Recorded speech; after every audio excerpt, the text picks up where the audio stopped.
ఎట్టాగుండే పాప తొలి చూపే చుట్టుకుంటే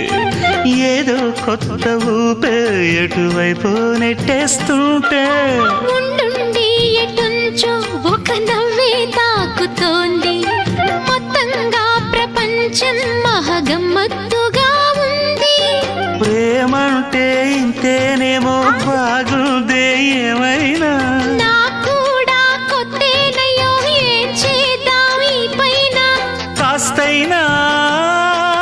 కంగారు తగ్గాలి కాదన్ను ఏం చేసినా సరసం ఇంకా ఎక్కువైతే చచా చిచి తప్పదయ్యో అప్పుడే ఇట్ట ప్రేమ బళ్ళో అయితే గీతే ఎందుకయ్యో అమ్మహా అంటామడు ఒయ్యరి ఒయ్యరి కమ్మహా